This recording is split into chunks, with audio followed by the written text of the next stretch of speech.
Hi, I'm Sherry and this is Gardening in the North, and today we're going to be dehydrating fresh raw eggs. So if you're looking for a way to preserve your eggs while your chickens are in high production for those periods of the year where they're not laying as many as you wish you had, then this is the video for you. So in today's video, we are not only going to be dehydrating these fresh eggs, but I'm also going to show you how you can rehydrate that egg powder for later use. And so one of the things that I want to do at the end of this video is a scrambled egg taste testing. So I'm going to scramble up a couple fresh eggs as well as scramble up some of that egg powder, and we're going to do a taste testing to see if there is a difference between them. So what do you need to dehydrate your eggs? Well, you need eggs, and they don't need to be freshly laid from your chickens. There are a lot of people out there without chickens, so you can definitely buy eggs. If you see them on sale somewhere, scoop them up and use the same process for them. The other thing you're going to need is a few silicone trays. There is just a small little lip on them, so that way it'll hold the scrambled egg inside and they won't spill out. You're going to need a couple jars, and so I'll go into depth a little bit later on the size of jar that I like to use and why I like to use it. You will need a jar to put your eggshells in, because remember, eggshells can be used for so many things, so you want to save them. They are a good commodity to have. You want to have a blender. You also want to have a dehydrator. So this dehydrator is the 9-tray Excalibur, and it is amazing. I love it. The other thing that you're going to need is a jar sealer. And so if you have a FoodSaver, you can get the adapter that goes onto it. And so I'll show you that later in the video when I'm using it. Okay, the last thing you're going to need is a bowl. So I always like to crack each egg into this bowl and then I dump it into my blender. You might ask me why I do that. The reason I do that is if I was dumping or cracking all of my eggs into this blender and one of them ended up being contaminated, all those eggs are wasted. And so I like to crack it in here. I make sure that it's okay and I dump it in. Now you might be asking me, how do you know if an egg is contaminated? It will have an odor to it that is very significant. And the minute that you smell it, you will know that that egg is contaminated. So let's get started.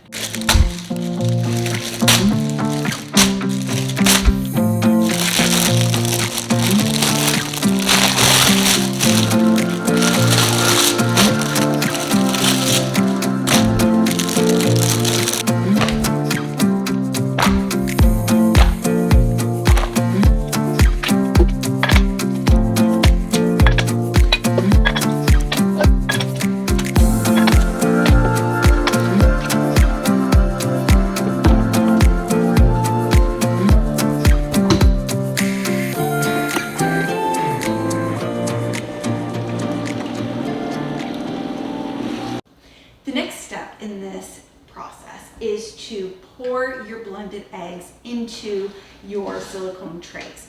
Now, not sure if I mentioned it earlier, but I got 4 of these trays on Amazon for I think $30, which is a really good deal because you can use these for a number of things. And so it's really nice having a tray that has a ledge on it so that if you want to do more liquidy stuff in your dehydrator, you can. Pro tip for you. If you do not keep your dehydrator in your kitchen on your counter where you're going to be blending your eggs, then I would suggest that you either bring it into your kitchen for the short period of time that it's going to take to dehydrate your eggs, or carry your blended egg mixture to where you actually keep that dehydrator.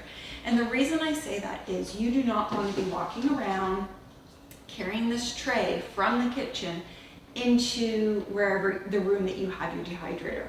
Chances are you are going to spill it and you are going to lose some of your egg mixture, and so you don't want to do that. The price of eggs are through the roof, and if your chickens are laying your eggs, you definitely don't want to waste any of your eggs. So let's get started. So what I'm going to do is start on the bottom, and I'm only going to pull the tray out halfway. And the reason for that is once I start adding the egg mixture onto this tray, it is going to be a little bit unbalanced. So you can see here that it moves a little bit. And so even that slight movement could cause your eggs to pour out. So I'm going to go through, I'm going to fill each one. I just remembered, if you are using fresh eggs from your chicken, they're not store-bought, please make sure that you wash them before cracking them. So all of the eggs that I use have already been pre-washed. And for reference, I cracked 24 eggs. Let's get started.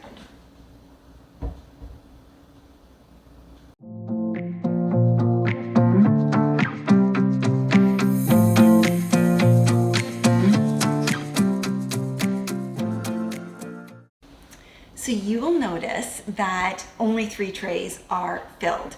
And so I got a little overzealous and put a little extra in each tray. What that means is that the hydrator is going to have to run for a little longer than it normally would when I do this. And so the other thing is I'm going to have to fill the top tray with more egg mixture, which is not a problem. I have tons of eggs. I'll just crack some up and put them in there, because when you're running your dehydrator, you really do want to, utilize all the shelves that you have and run it all at the same time. So let's talk about temperature. Whether you have a dehydrator or an oven with the dehydrating feature on it, you don't want to go above 135. The closer you get to 140, it increases the chances of actually cooking your eggs. And that's not what this process is about. This is about dehydrating fresh raw eggs so that you can rehydrate them later to have a raw egg. You don't want any of the eggs, any part of the eggs, to actually cook. And so I have set my dehydrator for 135. I will leave it for about 12 hours and then I will do a check. And usually what I do, whether I have been overzealous in overfilling them or not, I usually break it up and then I push them back in for another hour or so. I'll probably have to do extra time than I normally would, like I said, because they are a little thicker. But the reason I break them up is normally the center of the trays are just slightly deeper, which means that the whole egg mixture isn't dehydrating evenly. The outer edges are always a little thinner. Now the reason for that is the type of dehydrator that I have. So the supports are on either side, which means there isn't any support in the center. So even if it sags slightly, it means that the center is going to be slightly thicker. So I'm going to turn this, or I'm going to blend up some more eggs. I'm going to get this turned on and then I will bring you back in 12 hours. Hey guys, it's been a couple seconds for you, but about 14 hours for these eggs. So let's take a look and see what 14 hours of dehydrating your fresh raw eggs actually looks like.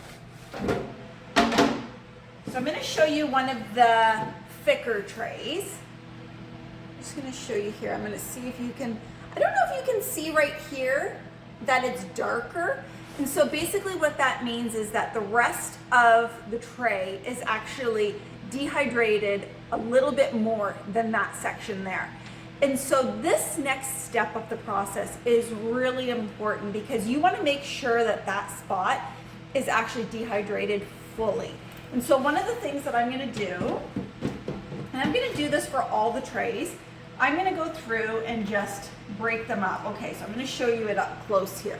So that's, I don't know if you can see, maybe if I show you this side. Oh, I'm not sure if you can see it or not, but I can tell that it isn't fully dehydrated. Now I do want to show you my fingers. I don't know if you can see that they are pretty oily.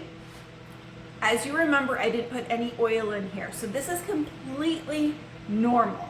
So if you do this and you see that or you feel that your eggs feel a bit oily, completely normal, don't worry about it. So one of the things that I'm going to do is just kind of break everything up, especially that piece that I really feel like needs extra.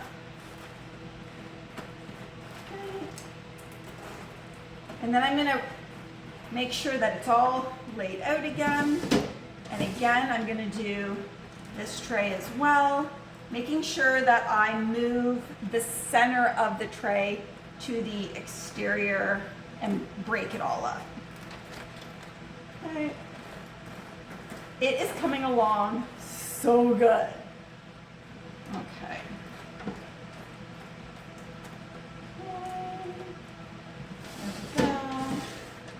Oh, this tray is probably the best to show you. You can see that that has a really dark spot in it. So this tray actually needs longer than the other trays. And so I'll have to be aware of that when I'm removing it all to powder it up. So again, I'm just going to, yeah, see that one's not even really breaking up very good for me. So I must have put even extra on this bottom one. So I think what I'm gonna need to do, because every time I do this, I find that I actually put a different amount in the trays because you're just pouring it. So I think next time what I'm gonna do is actually pour it out into a measuring cup so I know exactly how much I'm putting on each one. Okay, so there's that one. And then the top one looks the best. Again, I did what I normally do and I only put 5 to 6 eggs on here. And I say 5 to 6 eggs, like I said before, I have silky eggs, and so sometimes I count them as half an egg. Okay. This one looks the best. Let's see what happens. Okay, so I will see you in a few hours and we'll see what they look like then. Okay guys, we are on to the next stage of this process. I'm going to start blending up all of the dehydrated eggs. Now, one little tip for you is to turn your dehydrator off for a few minutes prior to doing this. So you don't want your dehydrated eggs to be warm, you want them to be room temperature. And the reason for that is as soon as you put them into your blender and you start blending them up into powder, if they're warm, you're gonna cause a little bit of heat to cause a little bit of moisture inside your blender. And the last thing you want is to then have your eggs powdered up with moisture in them. So I turned this off about 15 minutes ago, so we're good to go. So let's get blending.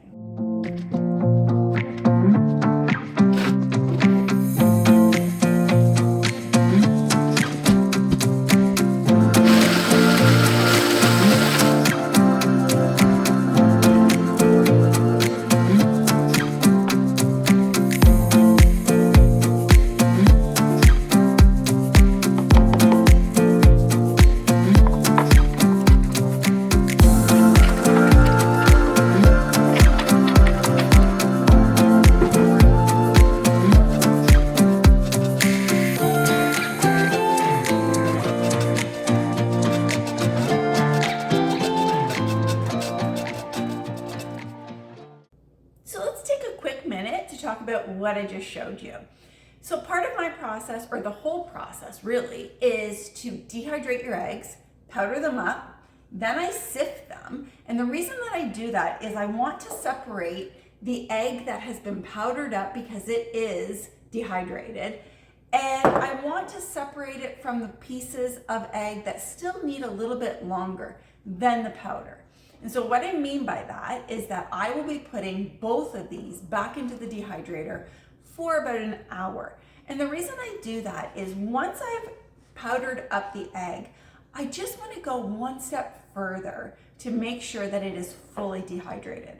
Now these little pieces here might need an hour and a half, and then I will run this through the blender again and we're good to go. So I'm gonna do the rest of the trays and then I'm gonna bring you back to show you how I use my FoodSaver to seal my jars up. For those of you wondering how much powdered egg you get from approximately 30 eggs, you get just over 3 cups of powder. It's pretty cool. So I'm gonna throw them back into the dehydrator, have some lunch, and I'll be back.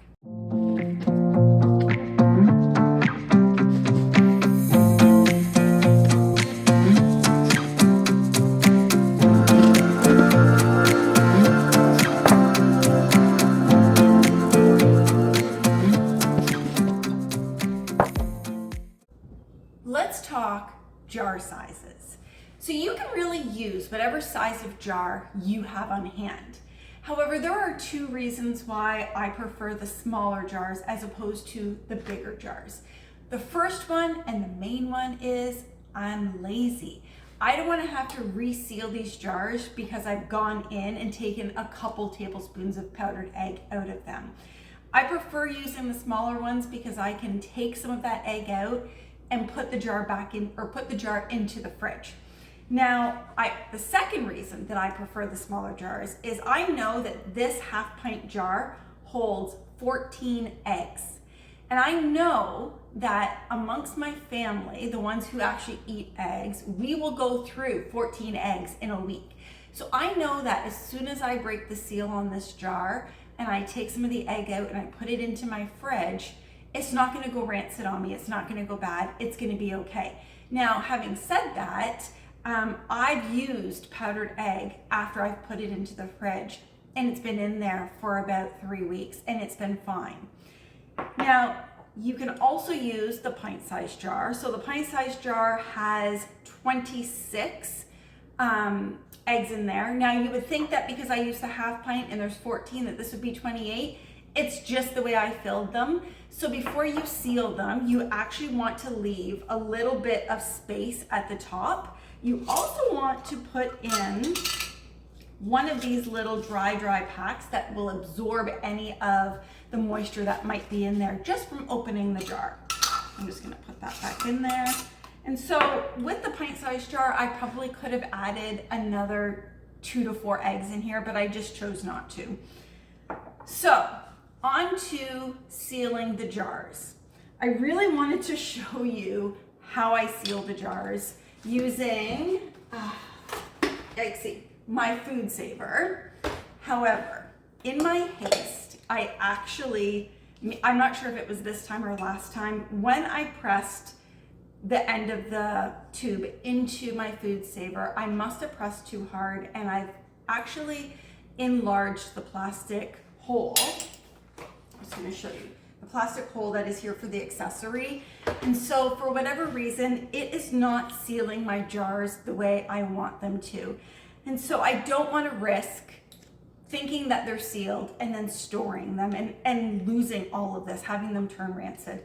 So I've been looking online. I think I might order a brake bleeder pump. So it's a handheld pump instead.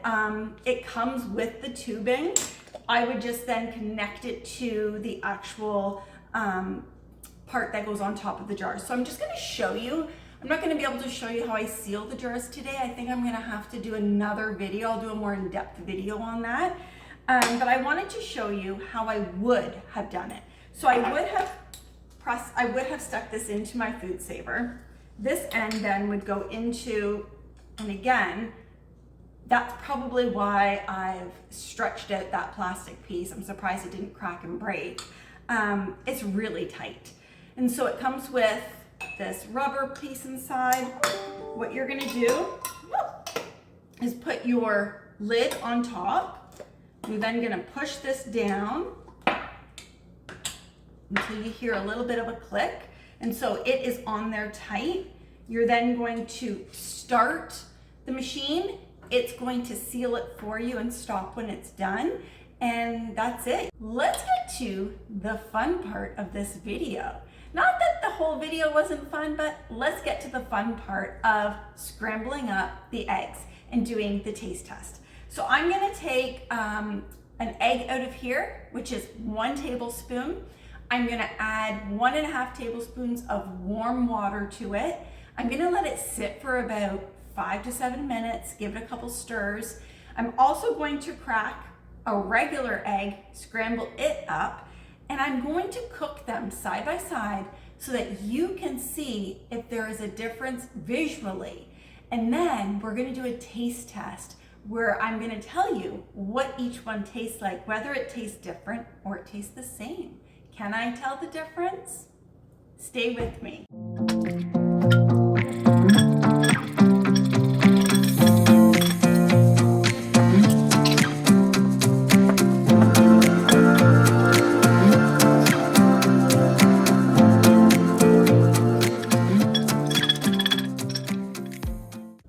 I really want to talk about different visuals that we're going to see as we go through this process, because I don't want you to go through this process and think that you've done something wrong because it looks different. And so let's take a look at what these two look like right now. So the one on the left is the rehydrated egg, and the one on the right is the fresh egg I just cracked. And so there is a visual difference here. The one on the right is much more vibrant yellow color. The rehydrated egg is orange. There is a bit of a texture difference as well. The rehydrated egg does not have that snotty type of texture that a raw egg has. So let's see if there's any other differences as we cook them.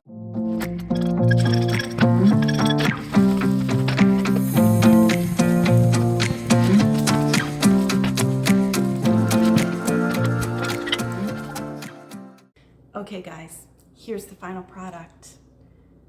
So I don't need to tell you which one is the fresh egg and which one is the rehydrated egg. And so the reason that I'm showing you this side by side is, again, I want you to see visually that there is a visual difference. That doesn't mean that there is a taste difference. So I want you to see that. Now in the pan, I put the exact same amount of butter. Yes, the pans were slightly different, but that's not going to change the taste of the egg. So let's taste test. I'm going to taste test the fresh egg first, because I think this needs to be the baseline of whether or not the other one, the rehydrated one, tastes like the fresh egg. So let me just see. Delish. I mean, I love eggs anyways, but a scrambled up egg, awesome. So let's try this one. So I want to get the same amount that I had. I don't want a chintzy on it.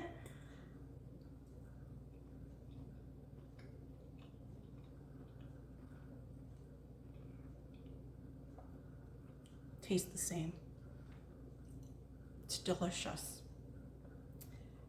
People out there are saying that rehydrated eggs taste gritty.